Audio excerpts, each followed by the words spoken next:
Oh, hello. It's 4:20. Let's get high.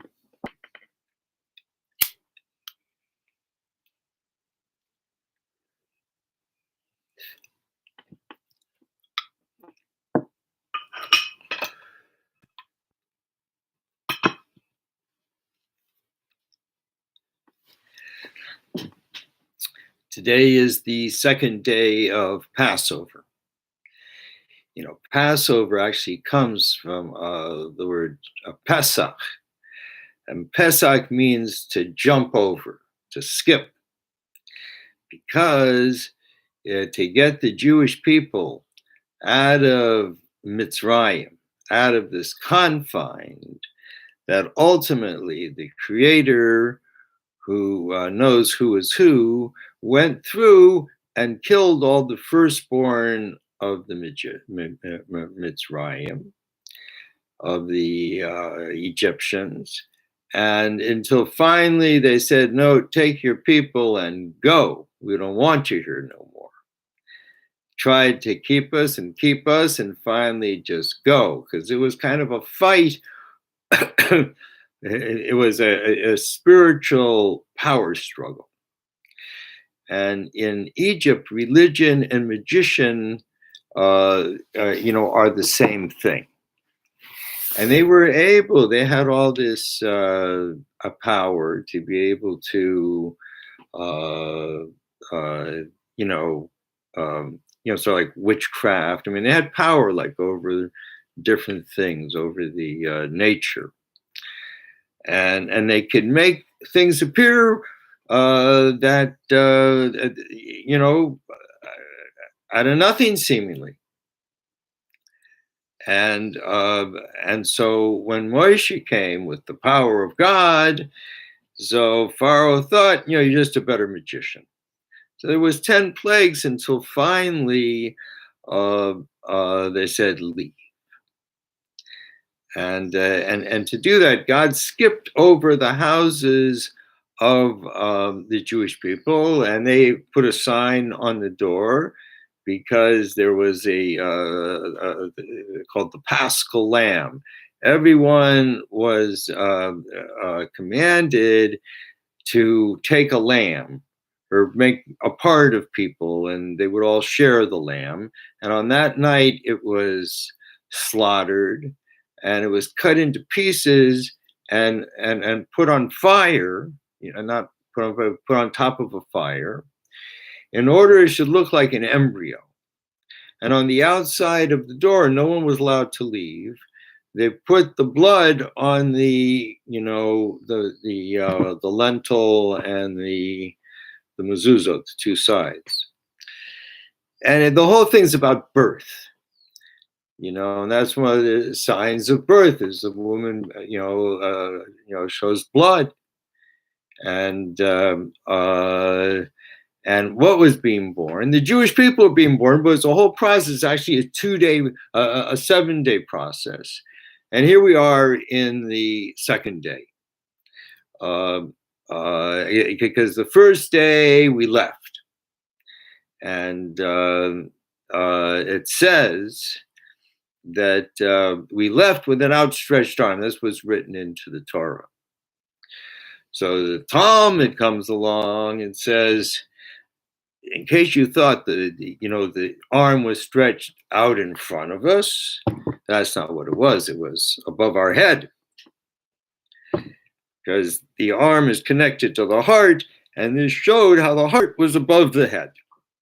Why people, when they celebrate, often they lift their hands up, because the heart is above the head in those moments. And then the Medrash comes and says, not only was the hand above the head, but not only was the arm above the head, but the hand was clenched into a fist, which is already another kind of message of defiance. And finally, the Zohar comes and says, not only was the arm outstretched above the head, not only was the fist clinched. Not only was the hand clinched into a fist, but also the middle finger was raised, was extended. And that is the final iteration of what we said leaving Egypt. All four. One were going forward. Another that we're in charge. And we leave with defiance and fuck you, we had enough. So that was that is Passover, and we traveled, for a few days, and because God didn't want to take us directly into Israel, because we would see the Palestinians, and they were this like giant people, ferocious people, and we'd get afraid. So God said, instead, I'm going to take you the long way. I'm going to take you through the wilderness. And on the way to the wilderness, we found ourselves up against the sea.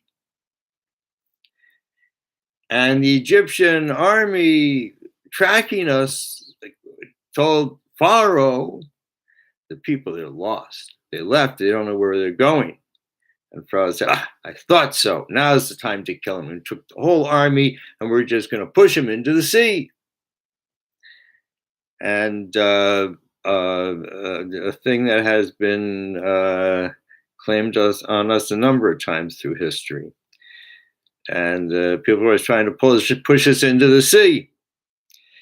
And the people were crying out. And they accused Moshe, you only took us out so, we won't die in the city, And Moshe said, look, don't worry. God's going to save us. And sure enough, as the dawn broke, and the and in light, the Egyptian army could go forth, and just then the sea opened up into 12 tunnels, and the Jewish people went in, and the army was like the placenta trying to chase after the birth. And when we got to the other side, it was actually with like kind of a horseshoe. We got to the same shore where we had started from. And so we could see the bodies of the dead soldiers who were chasing us and know that finally we are free. And so, Passover is the celebration of freedom. And I think, the Semitic people, through the Torah and the Quran, are people that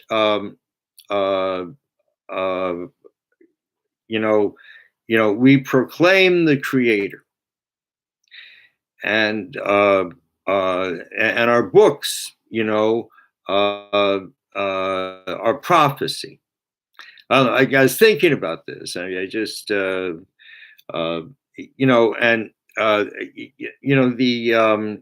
Islam means to submit, and we see that the Arab people, they're really submissive to their prophet. They have one prophet, and they submit. Whatever the prophet said in the Quran, that's it. And they can argue, about maybe how to do it. They don't really argue. It's not, people talk about it, and everyone has their kind of own view about it. But there's one Quran, and the Arab people submit to it. We know they're very devout people. All of them, not just like the high ones, or the whole people. They're very devout people. The Jewish people that were called Yehudim, which means to admit. And what does admit infer? Submit is easy. You submit. What's with admit? So that infers argument. And that you argue, we argue with the Torah. That's the whole way of learning the Torah, is argumentation. If a person has the opportunity to go into a Jewish house of learning, you would be surprised by how loud it is, because everyone's screaming at each other, arguing their point. That's how we learn Torah. That's why Jews are such arguers, They say if you have two Jews arguing, you have three viewpoints. That's our way, and that's the idea of admitting that eventually you argue, eventually you admit, okay, this was true. Because we're more people of the head. And also in the Jewish calendar,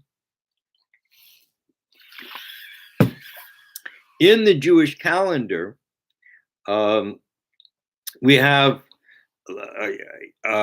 2 New Years. There's 4 New Years, but we have 2 New Years that revolve around 7-day holidays. Here in the spring, Passover, we're in the middle of it.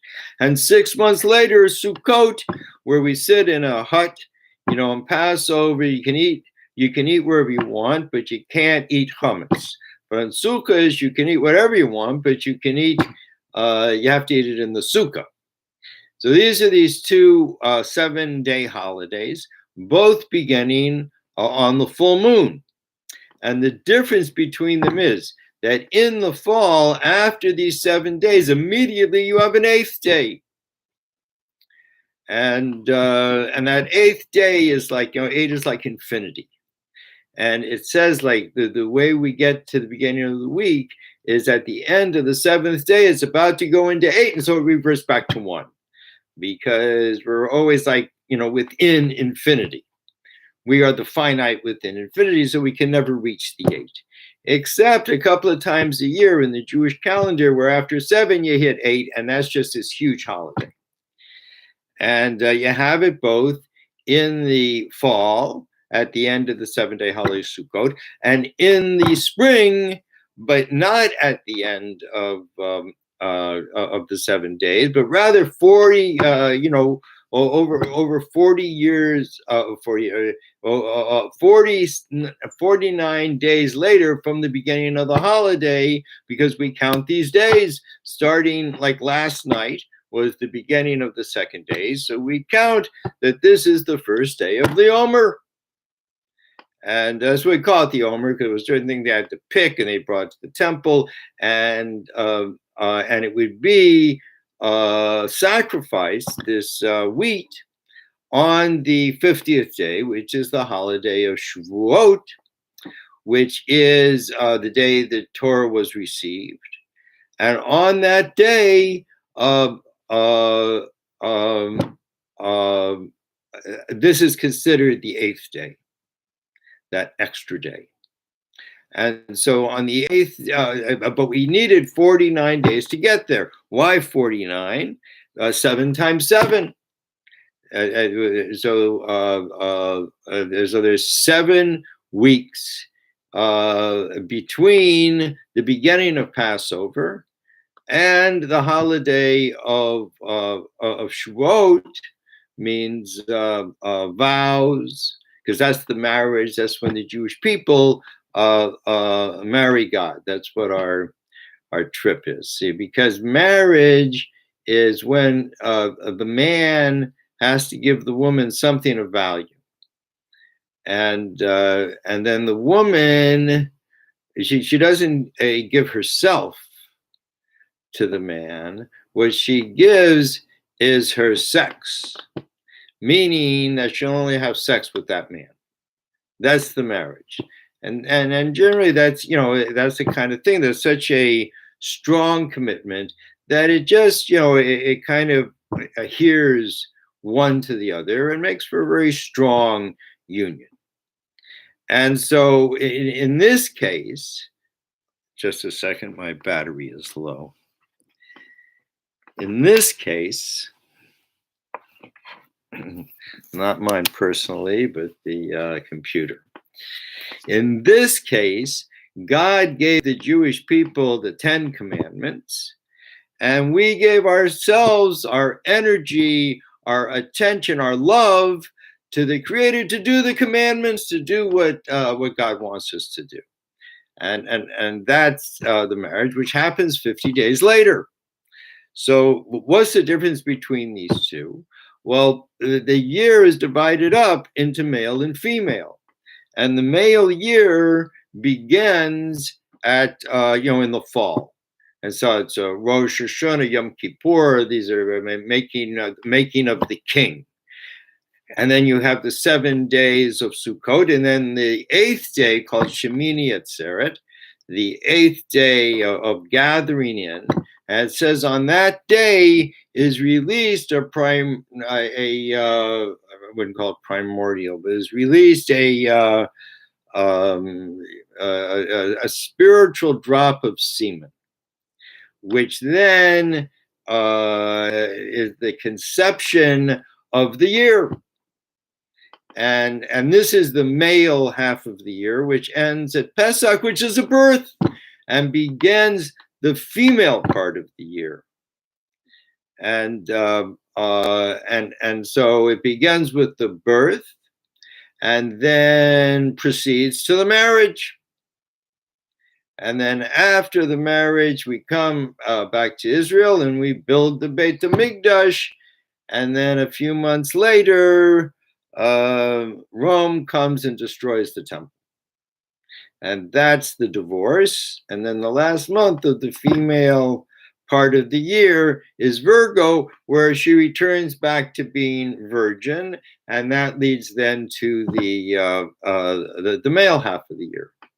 And that just keeps going. It's not a circle, but rather it's a spiral, because we're going towards a goal which must be completed in 220 years. The 6,000-year calendar ends in 220 years, and we must complete this goal. That is our mission. Before entering in to the 1,000 years of woman and the 1,000 years of peace. And I was reading in the Zohar where it says that sort of calculates, and it says about 200 years before the end, that and before we start, the 1,000 years of woman, that people will start growing from the ground. And these have been seeded by people who passed away and were buried, and they will grow new bodies, impervious like to disease or cold. You don't have to be cold anymore, Probably don't get too hot either. Life is just, in a new body, life is just better. And this will go on for a couple of 100 years until we enter into the 1,000 years of woman. And in the meantime, men who are on this, who are alive on this planet, that it's our job to see to it that men are strong. And see, one of the things that's happening now, and it's interesting, it says that it will. I read somewhere where they're saying, like in 20, 30 years, that the world will be impotent. That the penis is shrinking and the sperm count is down. And who knows? I mean, it might be a sign of, a new, stronger man being grown from the ground. But nonetheless, those of us who are here need to make this final effort to really put man on the right track. And this is what's happening in our time. And we see that there are certain men, particularly white men from Rome, and these dudes do not want to let go. Their time's up. They had 2,000 years, and their time is up. And they'll do anything not to let go, because they know once they let go, it's over. It's like they're on the rim of the building holding on. There's nothing else to hold on to. And if they let go now, they're dead. And that's the truth of it, because this whole, America has just outpopulated them with people from all over the world who don't hold by their religion or their values, or this whole thing that they built up that they think will exist for another 1,000 years. It won't exist for another 100 years. and it's just over. It played its part, as many empires do, and certainly Rome had a very major part. And Rome is not going away, but they're certainly going to lie down with the lambs. And and everyone's looking for a way to stop this gun violence.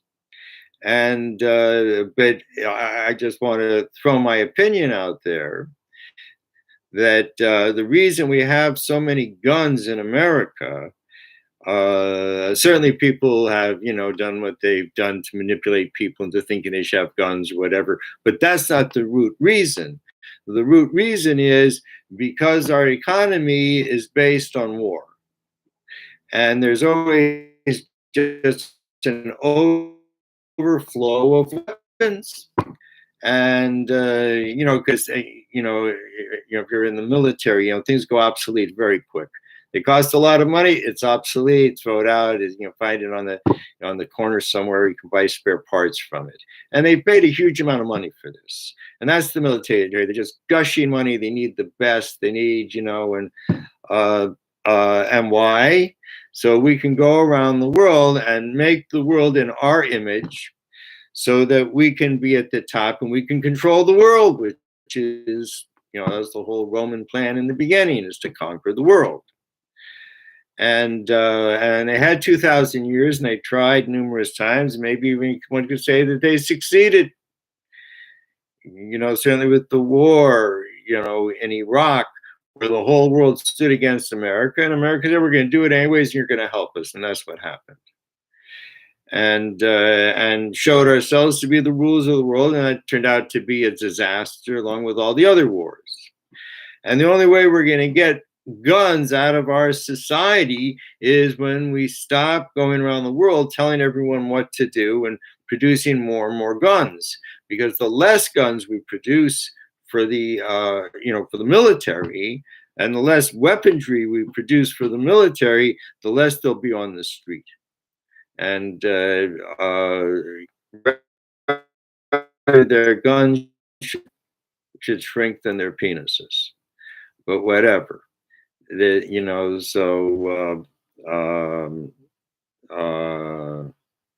Yeah, that's what I have to say about guns.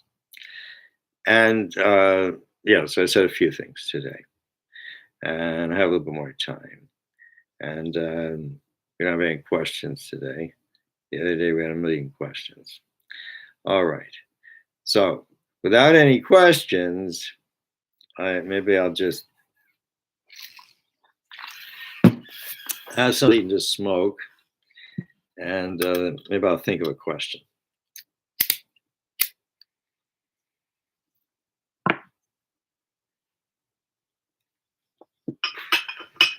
Someone, I think, wrote to me and asked me about cannabis in the temple. And first of all, in the temple, they had two types of altars. One was an altar for the flesh of animals, and the other was the altar of incense. And only 11 incense prepared in a particular way could be offered there. And they needed, they would make it once a year, and they would make like a lot, and they would make extra. And when Rome came, they didn't know what to do with it, so they went down to the Sinai and they hid it. And I don't know, 40 years ago, something like that, 50 years ago, they found a whole bunch of this stuff, the Kataret. And since it's Israel, and if you find something in Israel, like it belongs to the state, and if it has some sort of spiritual significance, then the rabbis get involved. So, but they wanted to light it and just see what effect it would have, because just even having it around seemed to penetrate into everyone's clothes, and everyone was smiling, and so they said, okay, you can light a little bit, but not with fire. You have to do with electricity, and that's what they did. And suddenly all the bugs disappeared. There were no flies. There were no nothing, which was one of the miracles in the temple, that even though that they were slaughtering animals right there by the altar, no one ever saw a fly. No one ever got bit by a scorpion. And in general, no one had any displeasure while on the Temple Mount. And people were welcome from all over the world. And it was really miraculous, certainly the first temple more than the second, but the second temple also was miraculous, and its building was so immense that it was said it was built by Barhudus because he had killed off all the rabbis, and the one left, he asked him what he should do. Now he realized he did the wrong thing, and he said, well, you can't return the rabbis, but you could build back the Beit HaMikdash, and that's what he did. And it said it looked like a pale blue wave in the middle of the desert. And it was just apparently like, just beautiful. And if one wonders, how could they burn down a temple made of stone? So the answer is it was made of limestone. And when you get limestone hot, it melts. And that's what happened. They melted the temple. And the people who worked there, the Kohanim who worked there, Josephus, the historian, recalls, how the Kohanim were just jumping into the fire. No one could believe it. And it says actually that like the elders were gathering together, and they were meditating on a particular line in Tehillim and Psalms. And if they had finished it, they would have brought down angels that would have prevented the Romans from entering. But they entered, I think it was 2 words before the end, broke everyone's concentration, and that was that. So we have quite the history of the Jewish people, from the time that we were a nation to building the first temple, to going into exile into Babylon and then Iran, and losing 10 of the 12 tribes, and 2 returning and building the second temple. The first temple stood for 410 years, and the second one for 420 years. And then it was burnt. 420, poof, it went up in smoke. And smoke is an acrostic, Ashen, is a gematria 420. Smoke is an acrostic for Olam Shana Nefesh, for world, time, and soul. And that's what the world's made of. It's made of world, it's made of time, it's made of soul. And the whole thing was, contrived by the Creator, every bit of it. Everything is part of the design, designed in this world, particularly that things deteriorate and they die, and other things come about as a result. And all this stuff is being orchestrated.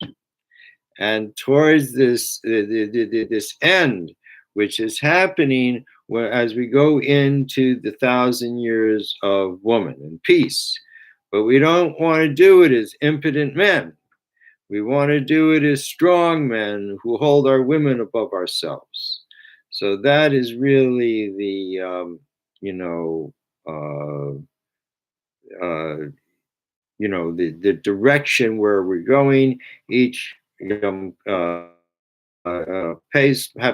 Passover is another year in the birth of the nation towards this ultimate goal. So I did it. It's about 30 minutes. And if no one asks any questions, I'm going to say that, please come to my website, dovidhouse.com, where you can buy a book, take a course, travel around some esoteric thinking, and have a good time. So, thank you for watching this video, and have a happy Passover. When one people get free, the whole world gets free. And it's a time of freedom. So we say in the prayers, Zaman Cherotenu, the time to be free. So be free, be high, Be happy, be optimistic, because beautiful things are in the future.